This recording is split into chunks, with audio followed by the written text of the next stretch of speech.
একটা কথা বলে আমি বিদায় নিচ্ছি আপনাদের থেকে। আল্লাহ কখন কার তকদির পরিবর্তন করে দেয় বলা যায় না। সামান্য একটা কাজও হয়ে যেতে পারে আপনার জীবনের জন্য জান্নাত পাওয়ার মাধ্যম। পৃথিবীর অনেক বড় বড় পাপীদেরকে আল্লাহ মাফ করে দিয়েছেন, এমন রেকর্ডও এবার একটু শুনেন। হযরত মূসা আলাইহিস সালামের যুগে একজন পাপিষ্ঠ, এমন পাপিষ্ঠ ছিল যাকে সমাজ থেকে সবাই বহিষ্কার করে দিয়েছে। যখন তার শরীর দুর্বল হয়ে গিয়েছে, রোগাক্রান্ত হয়ে গিয়েছে, ক্ষমতা শেষ হয়ে গিয়েছে, সবাই তাকে এলাকা থেকে বের করে দিয়েছে। এমন একটা জায়গায় তাকে ফেলে দিয়েছে যেখানে আশেপাশে কেউ। এবার সে যখন অসুস্থ শরীর, খাবার নাই, ঘুম নাই, শরীরের মধ্যে ক্ষত বিক্ষত, একদম জরজন্য অবস্থা, যখন তার পাশে কেউ নাই, এবার সে চোখের পানি ছেলে রবের দিকে তাকিয়ে বলে, ইয়া রব, সবাই তো আমাকে ফেলে দিয়েছে, তুমিও কি আমাকে ফেলে দিবা? মাওলা, তুমি না রহমান, তুমি না গফফার, তুমি না সত্তার, তুমি না খালিক। ও মাওলা, তোমার দরবারে তো রহমতের কোনো কমতি নাই। আমি ভুল করেছি মাওলা, তোমারই তো করেছি, তুমি চাইলে তো মাফ করে দিতে পারো। এরকম সে কান্না করতে করতে করতে এক পর্যায়ে তার নিঃশ্বাস বের হয়ে গেছে, সে মারা গিয়েছে।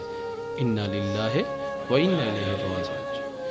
অন্যদিকে আল্লাহ তাআলা মূসা নবীকে বললেন, হে মূসা, তুমি অমুক জায়গায় যাও, ওইখানে আমার একজন বান্দা মারা গিয়েছে, তুমি তাকে সুন্দরভাবে গোসল টোসল করিয়ে আমি আল্লাহর দেওয়া বিধান মোতাবেক তাকে দাফন করে আসুন।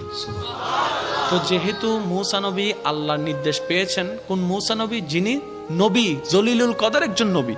উনি ওই এলাকায় গিয়ে যখন খুঁজতে লাগলেন মানুষটাকে, সবাই বললেন, আপনি একজন নবী, এরকম গুনাহগারকে আপনি খুঁজেন কেন? তো রব পাঠালেন, যেহেতু বুঝে শুনে পাঠিয়েছেন। এখন আয়েশা দেখেছে সবাই ওটার বিপক্ষে, কাহিনী তো মিলে না, ব্যাপারটা কি? যেহেতু রবের হুকুম এসেছে, কারো কথা শোনার কোনো দরকার নেই। এবার উনি গিয়ে সমস্ত কাজকর্ম করে আল্লাহর দেওয়া বিধান মোতাবেক ওনাকে দাফন করলেন। এবার মনে মনে প্রশ্নটা রবকে করলেন, ইয়া রব, সবাই তাকে পাপী বলছে, কিন্তু তুমি আমার মতো একজন নবীকে দিয়ে তাকে গোসল দেওয়াইলা, নিশ্চয় তার তো কোনো কাজ তোমার পছন্দ হয়েছে। রব বলে, এলাকার মানুষ যা বলছে সব সত্য, সে অনেক পাপী, সেটা সত্য, কিন্তু সে মৃত্যুবরণ করার আগে আমাকে এত সুন্দরভাবে ডেকেছে, এত মায়া করে ডেকেছে, এত ভালোবাসা নিয়ে আমার নামকে ডেকেছে এবং আমার কাছে স্যালেন্ডার করেছে, আমি রব, মালিক ইয়াউমিদ্দিন, আমি মালিক। তার সারা জীবনের গুনাহকে খুশি হয়ে ক্ষমা করে দিয়েছে। মূসা নবীর উম্মতকে যদি আল্লাহ এমন দয়া করতে পারেন, আপনি আমি তো রাহমাতুল লিল আলামিন নবীর উম্মত। নবী রাহমাতুল লিল আলামিন বলেছেন, হে আমার উম্মত, তোমরা আমাকে দুইটা জিনিসের জামানত দাও, আমি তোমাদেরকে জান্নাতের জামানত দিচ্ছি। ইয়া রাসূলুল্লাহ, কোন দুইটা জিনিস? নবী রাহমাতুল লিল আলামিন বলছেন, তোমাদের লজ্জাস্থানের হেফাজতের জামানত দাও, আর এই জিহ্বার হেফাজতের জামানত দাও।